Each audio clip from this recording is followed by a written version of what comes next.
True peace is found in the fleeting moments of twilight, where the day's work is done and those that terrorize the night have yet to venture out. There are those who would seek to protect that peace, to fight against the darkness while providing sanctuary for those who need it. Today we're going to talk about the Twilight Domain Cleric. Hello, I am Eric and welcome back to another video from the Geek Pantheon. And as I just said, today we're going to be covering the Twilight Domain Cleric from Tasha's Cauldron of Everything. Now, once again, like I said in the Circle of Stars Druid video, if you watch that review and are perplexed by the inclusion of this and my reference to that book, yes, this is the other class that for some inexplicable reason I did not include in my review. Once again, wrote notes for it, wrote the script, did not make it in.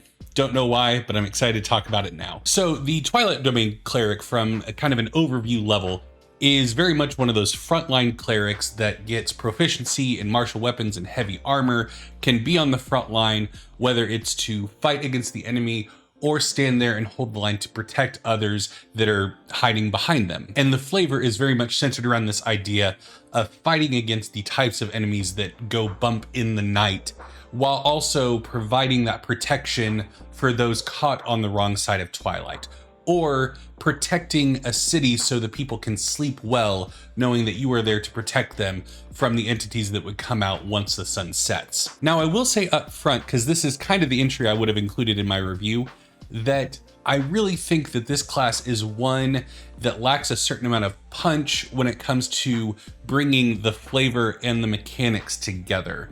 There's just something missing to really spark that excitement of, I see how the mechanics and the flavor come together in a really beautiful way to bring this subclass to life. And it's specifically on the front of fighting against creatures that lurk in the night. The protection front, the bolstering allies that are there fighting with you in the darkness, all of that is done really well. But the only offensive ability we really get is Divine Strike at 8th level, which we'll get into all the mechanics here in a bit. But a lot of clerics get that. There's nothing that makes it feel like, yes, this subclass is meant to fight against creatures that lurk in the darkness. So if I were to take a critical eye to this class and try to do something to bolster the mechanics to really support the, frankly, compelling flavor that's included in the book, I would probably take the 6th level ability and turn it into something that grants advantage on attacks against certain kind of creatures, or advantage for attacks made in darkness or dim light. Something like that that could really incorporate the flavor and make this class feel like it really shines in circumstances that the flavor supports. And I think that would do a lot better than just the ability to fly. Okay, so much like the previous subclass deep dives that we have done, we're going to take this subclass level by level, break down everything you get, how I think it supports the flavor of the class, and then we're going to get to how to properly play and run games for this type of class a little bit later in the video, so you're going to want to stick around for that. But at first level, we get 2 spells to kick things off. We get Fairy Fire and Sleep. These 2 spells make a lot of sense for the flavor of the class. With Fairy Fire, this spell mechanically can fit in really well. I would, if I were playing this role, tweak the version of the spell, tweak how it looks to where they're engulfed in twilight, of course. If they're standing in darkness, this purplish glow overcomes them and grants advantage to my compatriots to hit them, and they can no longer benefit from being invisible. And then Sleep is an interesting one, because when we think about the Sleep spell, oftentimes it is to subdue an attacker, to ensure that they are out of the combat for a certain amount of time until somebody deals damage to them or they succeed on their saving throw, which makes perfect sense here. You are the arbiter of twilight, and after you comes darkness where people sleep. But I also like this mechanically, and from a flavor standpoint, the idea of providing sleep to those who are restless, the idea of people being concerned about that which goes bump in the night, and you being able to calm their mind, ease their anxiety so they can get a good night's rest. Now, would I say you need to use a spell slot to do that? Probably not as a DM. I would just let the player use this in a non-combat situation to say, I want to use my sleep ability to calm their mind and let them go to sleep. Perfect. Beautiful. But yeah, then when you're out fighting in the darkness, you can make something go to sleep so it doesn't eat you. And then we get 3 first level class features as part of this domain. And the first one is bonus proficiencies, where, as I said before, you gain proficiency in martial weapons and heavy armor. You are a frontline fighter after all, holding back the darkness to protect others. So it makes perfect sense that you would be able to don heavy armor, pick up a martial weapon, and go take the fight to those that lurk in the darkness. The next 2 fit perfectly from a flavor standpoint. These are 2 mechanics that I love because they really shine in the light of the flavor written around them in a book like Tasha's Cauldron of Everything. The first one is Eyes of the Night. So first off, you have dark vision up to 300 feet. You can see in dim light as if it were bright light. You can see in darkness as if it were dim light. But as an action, you can share your dark vision with a number of creatures up to your wisdom modifier within 10 feet of you, and that lasts for an hour. You get to do this once per long rest, or you can expend a spell slot of any level to do it again. And this is great. It, from a party dynamic standpoint, is wonderful, because so often you'll just have 1 or 2 players that don't have dark vision because they're playing a human or another race that doesn't have it, like a changeling, for example. And it just tends to be a bummer for those players. I get mechanic balance and that you're giving up something to gain dark vision. I totally get that. So I love if a character that wouldn't normally have dark vision takes this domain, because then they have dark vision, but the ability to share it when needed, when you're going into a dungeon or you're fighting in a forest at night. It's so helpful just from a party dynamic standpoint.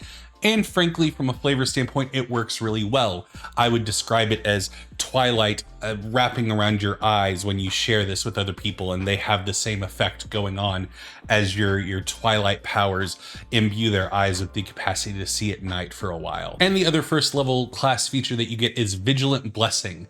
You can bestow yourself or 1 creature that you touch with advantage on the next initiative roll they make.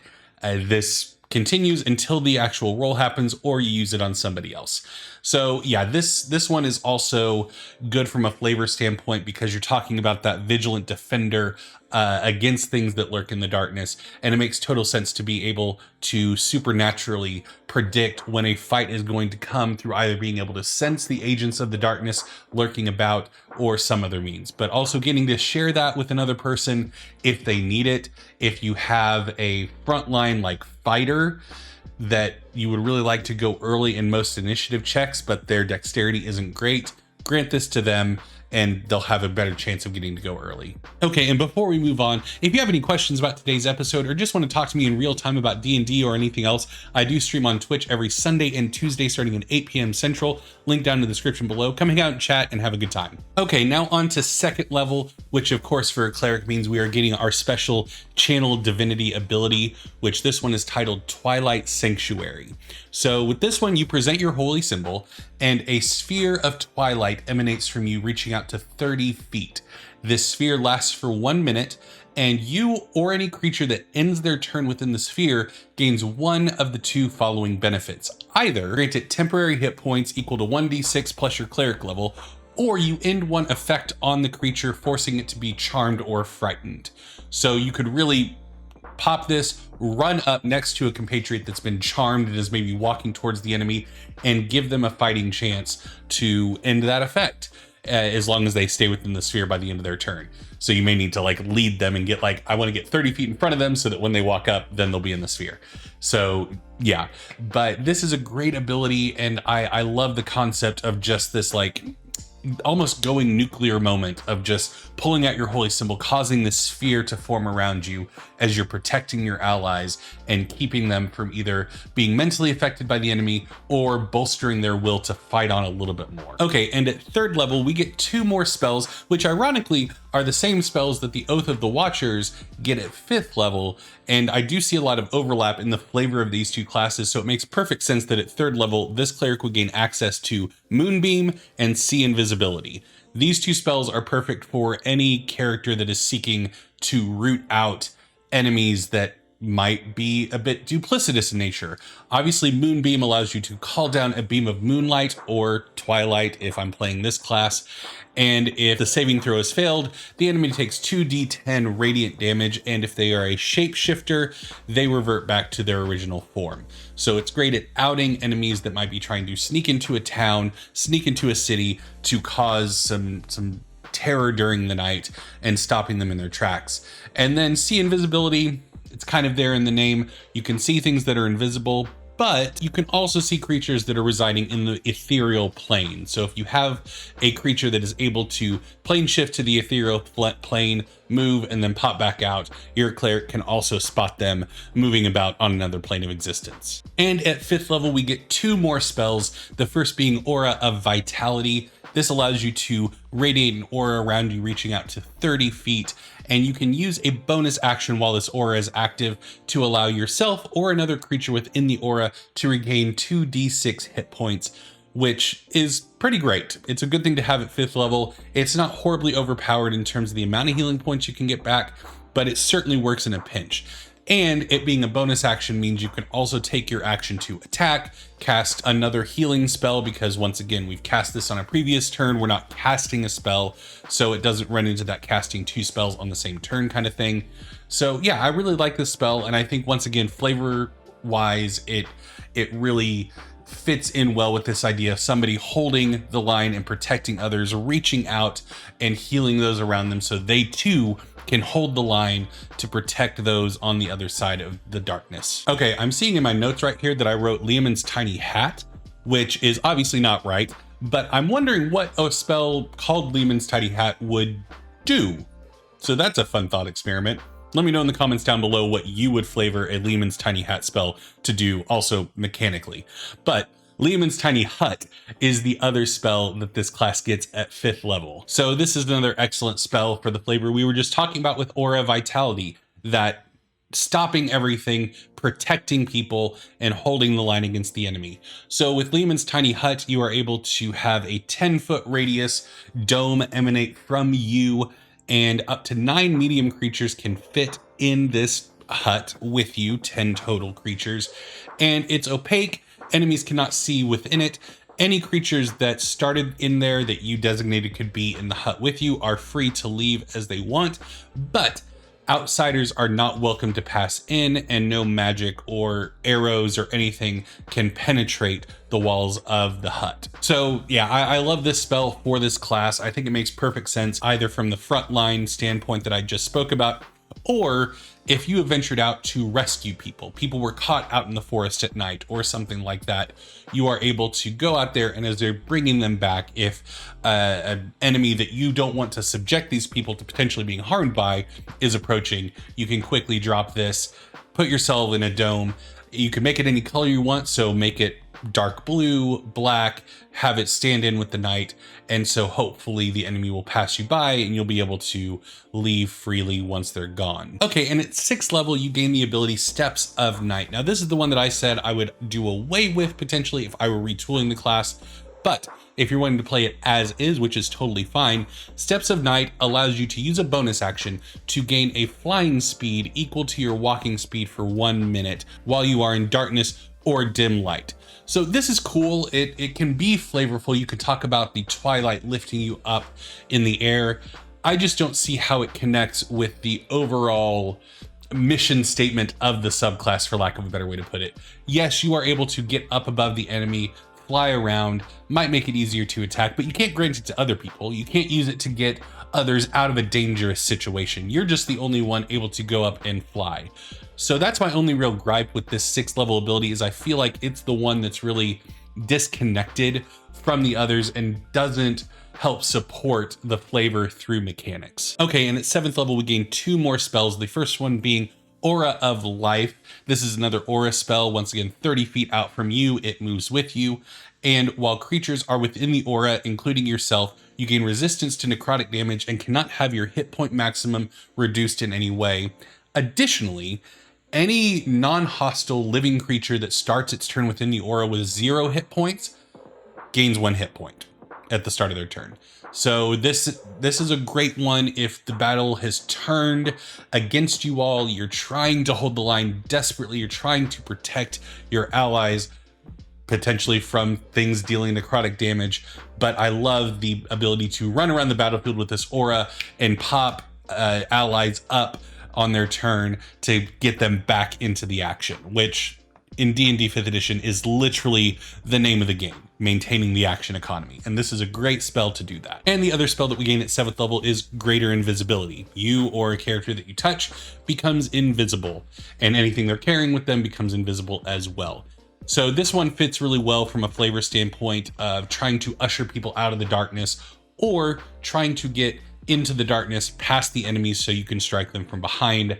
Either way, I think that this one can work really well from a strategic standpoint of playing this class. I think it fits with the types of tools that you're going to be using while you're playing this type of character. So I appreciate it, and I think it's a good skill to have. And at 8th level, we gain Divine Strike. Obviously, when you hit an enemy with an attack, you can deal an extra 1d8 radiant damage. And then at 14th level, it raises up to 2d8 radiant damage. And that is once per turn. This one, it makes sense. You don't look at it and think, oh, what is that doing here? Kind of like how I responded to Steps of Night. My only complaint with it is it's just very generic. A lot of cleric domains get this ability, and it works fine, especially if you're dealing with things that have vulnerability to radiant damage. I just, I would have liked to have seen something that helped reinforce the flavor of the subclass a little bit more, of narrowing the focus, making it like when you're in dim light or darkness, something happens, and you could bump up the damage a little bit. You can make it a 1d10 radiant damage or 1d12 because you're providing this additional condition. But that was my only gripe with this, is it's a bit generic, and a lot of clerics get this ability. And at 9th level, we gain 2 more spells. The first one being Circle of Power. This subclass really does love its auras, but I'm not complaining. So once again, divine energy radiates from you 30 feet in every direction, and it helps diffuse magical energies coming into it. So you and any compatriots within this circle have an advantage on saving throws against spells or other magical effects.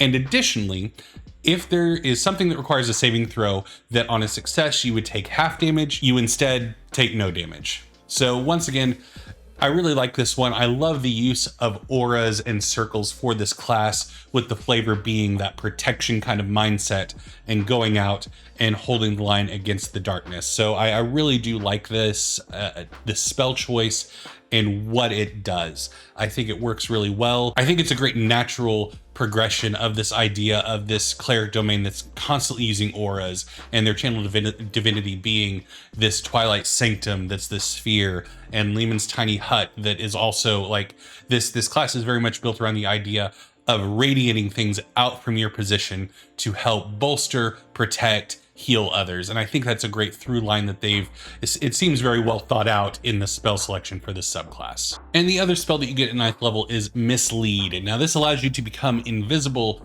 and create a double of yourself that appears where you were once standing. And then on your turn, using your action, you can cause this double to move up to twice your speed, gesture, speak, do all that kind of stuff.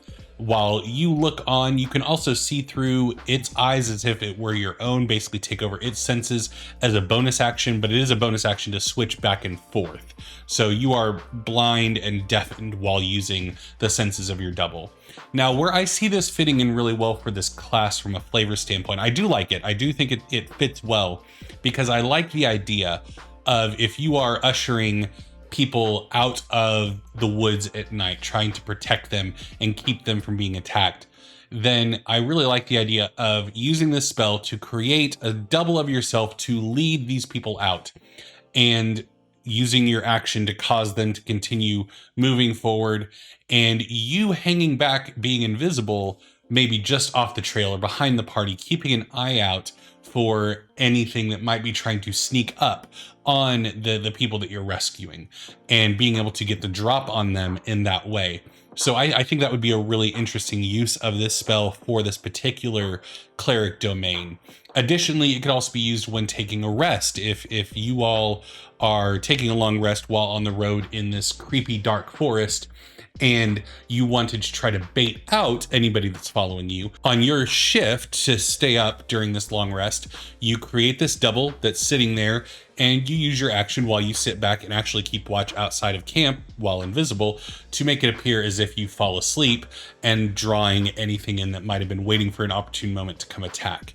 So I think there's some really interesting uses for this subclass to use this ability. When I initially read it, I was like, I don't know, but more I thought about it, the more it became clear how this could be used in a really interesting way. And then at 17th level, you get Twilight Shroud, which is an upgrade of your Channel Divinity ability, where you and anybody in your Twilight Sanctuary get half cover while they're in there. So just, a natural step up towards the tail end, providing some really good defensive boon for your Channel Divinity ability. So let's talk about getting this class on the table and actually playing it.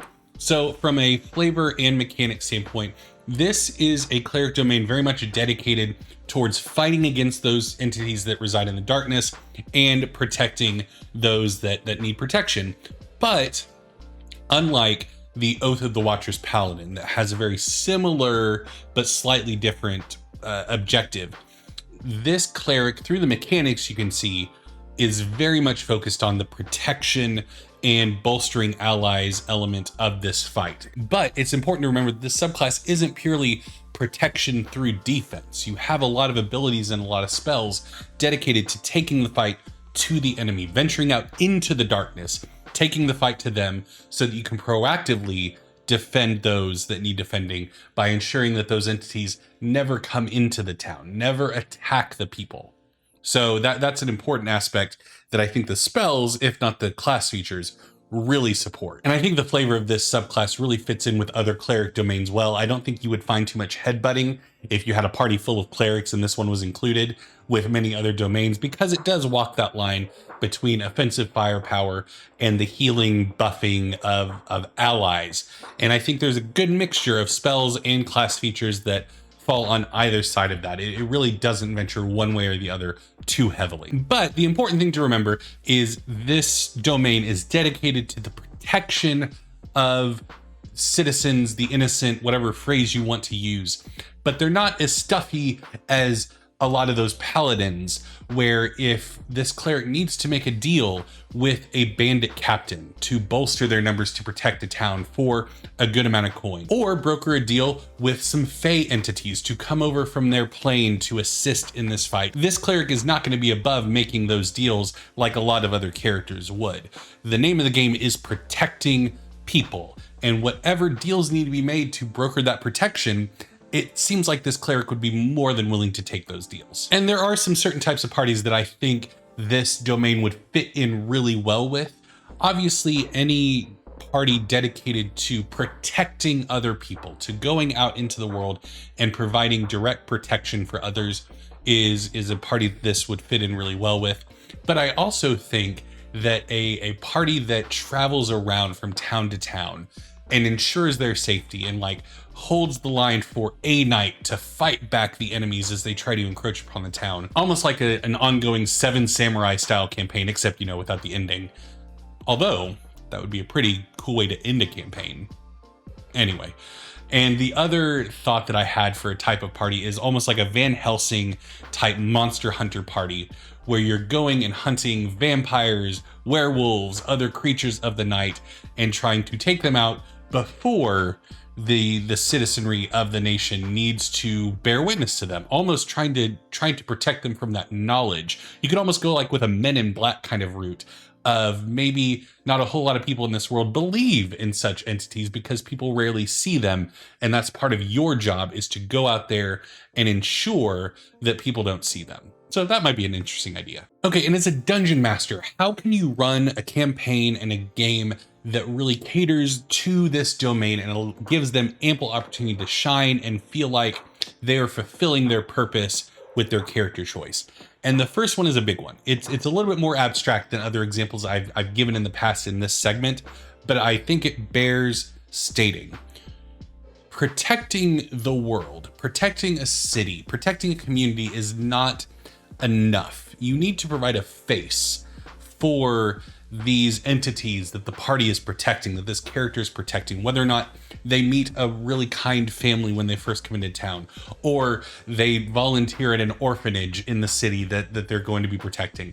And having scenes play out where they get to interact with these characters and grow to like them and appreciate them is a vital part of any protection style campaign, because the bigger the threat becomes, the more abstract the sense of doom is. Whereas if you can narrow the focus down to, I'm not trying to save the world, I'm trying to save this person or this family or these people, and the rest of the world is, you know, a nice perk. But putting that face on it, putting that personal connection, will make this class really shine and feel so much more impactful for the player when they're holding that line and thinking about the people that they are protecting, rather than this abstract idea of we have to save the world. Also, providing ample opportunity for them to rescue people. Whether they're going into a dungeon, out into the forest to hunt down creatures, be sure to give them the chance to rescue someone, because that is one of the central tenets of this cleric domain, is protecting others. And so by giving them a chance to actually exercise that aspect will make them feel a lot more validated in their choices, and will give them the chance to use some of these really cool abilities we just talked about to actually protect somebody that's not involved in the fighting, which I think is really cool. And all's the better if it's like undead creatures or something like that you can use your radiant damage and the necrotic resistance you gain, stuff like that. But undead creatures are a nice thing to have for this class, but it's certainly not a requirement. Next up is give awesome bottleneck moments where this character can use their Twilight Sanctum, their auras, their circles to really create that hold the line moment. Like, have enemies funneling towards them to where they can pop that and just stop the tide or weaken the tide in some way. Those would be really great moments that this character would feel amazing in. Just that idea of being able to brandish their holy symbol and all of a sudden this circle emanates from them, bolstering their allies, healing their allies, stopping their enemies, whatever. But providing those moments, I think, is really important to catering a game towards this type of character. And if you have a villain that's like dedicated towards invading the material plane or trying to ravage the countryside, just some kind of template of an external force trying to invade is kind of where the sweet spot this cleric domain can reside, in terms of feeling like they belong in a campaign, feeling like their abilities and the flavor behind their character, and presumably the backstory they created, really plays into what's going on in the larger game world.